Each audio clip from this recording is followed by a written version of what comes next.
শুরু করিতেছি মহান আল্লাহর নামে, যিনি পরম করুণাময় এবং অত্যন্ত দয়ালু। আজকের মেলাটা আমার জন্য গুরুত্বপূর্ণ অন্যান্য যে কোনো মেলার চেয়ে। কারণ আপনাদের মনে আছে কিনা যে গত বছর আমি এমপি হওয়ার 1 বছর আগে আমি প্রায় 37,000 আমের চারা লাগাইছিলাম। আমার একটা বিশ্বাস ছিল যে গাছ যেভাবে কাটা হয়েছে সোনারগাঁ, এইগুলারে যদি আবার পরিপূর্ণ করা না হয় তাহলে সোনারঘাটের পরিবেশ বাঁচানো খুবই কঠিন হবে। গাছ কাটলে যে খালি গরম বাড়ে তা না, গাছ কাটা বা এরকম শূন্য মাটিতে মানুষের মাথাও কিছু গরম থাকে। দেখবেন যে খুব দ্রুত রাগ উঠে যায়। মরুভূমিতে যারা সৌদি আরবের শেখ বা ওই যে কাতার টাতার এরা কিন্তু দেখবেন মানুষ অনেক ক্ষেত্রে শোনা যায় যে এরা আমাদের লোক নিয়ে খুব নির্যাতন করে। আমরা আল্লাহ রাসূলের দেশ, এই কারণে এদের ব্যাপারে কিছু বলি না। মনে করি যে এখানে এই রাসূলের দেশ যেহেতু আমরা কিছু মনে করি না, যে যা করে কিছু আমরা সহ্য করে নিই। তা আমার কাছে মনে হয়েছে যে কি কারণে এদের এত রাগ, মানুষ মারে। ওই গাছ যে নাই, গাছে ছায়াটা দিলে তো কিছু মনের মধ্যে এই কিছু করোনা বা মানুষের আবেগ ভালোবাসা জন্মাইতো। আমার কাছে মনে হয় যে এদের গাছ না থাকার কারণে কিছু এরা মনের মধ্যে প্রেম কম। তা আমি তো এমপি হওয়ার বহু আগে আমি চাইছি যে সোনারঘাট মাধবপুরের মানুষের মনের মধ্যে প্রেম আসুক। আমি এই প্রেমকে আগাই নেওয়ার জন্য এইবার এমপি হওয়ার পর, আপনাদের মনে আছে আমি এমপি হওয়ার আগে যে নির্বাচনী ইশতেহারে বলছিলাম যে এমন ভাবে আমি এলাকাটারে গড়ে তুলবো যাতে সারা আকাশে আমার পাখি থাকে। আর পাখি থাকা সম্ভব তখনই যখন নিচে পাখির খাবার থাকবে। পাখির খাবারের জন্য এইবার অলরেডি আমরা এই পর্যন্ত প্রায় 33,000 আমের চারা সোনারঘাট মাধবপুরে লাগাই দিচ্ছি।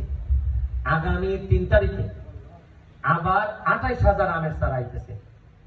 মানে 33,000 আর 28,000 সব মিলে প্রায় 50,000 যদি হয়, 50,000 হইলে প্রতিটা চারার দাম পড়তেছে মিনিমাম 52 টাকা করে। আমার প্রায় 25-26 লাখ টাকা লাগতেছে। এর মধ্যে 1 টাকাও সরকার থেকে বরাদ্দ নেই। তো আমার কালকে আমার পিএস জিজ্ঞেস করতেছে যে এত টাকা স্যার দিলে অন্যান্য অভাবী মানুষ এরা আছে, এরা এমপির উপর অনেক ভরসা করে আইছে, কেউ কয় পুরি বিয়া দিত, কেউ কয় ইটা দিত। তা আমি আমার পিএস এর জবাব দিছি যে অভাব হয়তো আজকের একদিনের অভাব কালকে হয়তো থাকবে না, কিন্তু এই প্রকৃতিকে বাঁচাইতে না পারলে পরবর্তীতে একেবারে আরো বড় বড় ব্যারিস্টার এই এলাকার এমপি বানাইলেও লাভ হবে না, অনেক দেরি হয়ে যাবে। এখন আগে অক্সিজেন বাড়াও, তারপর না হয় আমরা অভাব কমাই মনে। এখন না হয় না খাইয়ে থাকি সবাই, আগে গাছ গাছালিতে পরিপূর্ণ করো। আজকে যে এই মেলাটা আরো 5,000 আমের কিসের চারা আছে আমাদের বন বিভাগ থেকে দিবে। এগুলা নানা ধর্মের নানা বর্ণের গাছ, এইগুলো আমরা বন্টন করবো। আগামী 3 তারিখ স্কুল খুলতেছে, স্কুলে আমরা বাচ্চাদেরকে আমরা এই কিসের পক্ষ থেকে, আমাদের পক্ষ থেকে আমরা গাছ পাঠাই দিতেছি। আপনারা এগুলা যত্ন করে লাগাবেন। আমি কৃষি অফিসার, আমাদের এসিলেন্ট মহোদয়, আমাদের ভাইস চেয়ারম্যান, নতুন 2 ভাইস চেয়ারম্যান, আমাদের চেয়ারম্যান বৃন্দ এখানে যারা আছেন সবাইকে আমি শুভেচ্ছা জানাচ্ছি যে কাজ করার মানসিকতা নিয়ে সামনের দিকে আগাই যেতে হবে। কারণ আমরা পুরা এইবারের প্রশাসন পুরাটাই মোটামুটি নিজের পায়ে দাঁড়াইতে এই জায়গা পর্যন্ত আসতে হয়েছে। আশা করি কেউ ডাকুক না ডাকুক, কেউ করুক না করুক, আমরা আমাদের নিজেদের যোগ্যতা নিয়ে আমরা আগাই যাব। এখানে আরো যারা আছেন আমি সবাইকে আমার ব্যক্তিগত পক্ষ থেকে ধন্যবাদ জানাচ্ছি। আর আজকে একটা খেলার দাওয়াত দিচ্ছি আমাদের কসবার সাথে।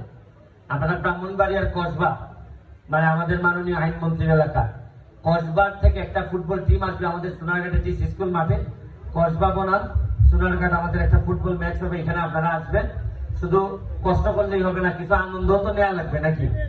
আমরা সোনারঘাটের মানুষ কোনোভাবে আর মানসিক অসুস্থ হইতে আমি দিব না। আর বিশেষ করে আমি কথা দিছি যে চা বাগানের যারা আমার শ্রমিক ভাই বোন আছে, দেখবেন আপনি 2-3 বছরের মধ্যে, আমি তো কথা দিছি যে আমার চামড়া যেহেতু একটু ফর্সা, তোমাদের সামনেও আমি শুনো পাউডার দিয়ে ফসলা বানাই, এরপর আমি এই জায়গা থেকে বিদায় নেব। এবং মানে আমাদের বিশ্বাস করেন যে এত সম্পদ চা বাগান, এই চা বাগানের পুরা নিচেই বালু আর বালু। আমি যখন দেখি বাগান ভাঙে তখন দেখি নিচে খালি বালু। এর মানে আমার মনে হয়েছে যে পুরা সোনারঘাটের নিচে বালু, মানে সৌদি আরবের নিচে তেল আর আমাদের নিচে বালু। এর মানে আমরাও কিন্তু ব্লেসড, আমরাও কিন্তু আশীর্বাদ প্রাপ্ত। আমাদের মানুষগুলোকে খালি ঠিক করতে হবে, দেখবেন যে আমরা কিভাবে বঙ্গবন্ধু সোনার বাংলা বানাই দিই। আমরা আপনাদের সবার কাছে জননেত্রী শেখ হাসিনার জন্য দোয়া চাচ্ছি। ওনার মডেল কিন্তু এগুলা, এই যা যা মডেল আপনারা দেখতেছেন, উনি কিন্তু কৃষির উপর ব্যাপক জোর দিচ্ছেন। উনি ব্যক্তিগত ভাবে আমারে বলছেন যে 1 ইঞ্চি মাটিও তোমরা তোমার এলাকায় খালি রেখো না, কাজ করতে থাকো। উনি আমার ব্যক্তিগত ভাবে বলছেন, মানে বুঝেন যে উনি কতটা গুরুত্ব দিচ্ছেন কৃষিতে। আমি আপনারা এই গুরুত্ব বিবেচনায় আপনাদের জায়গা থেকে কাজ করবেন, এই কথা বলে আজকের মতো বিদায় নিচ্ছি। জয় বাংলা, জয় বঙ্গবন্ধু।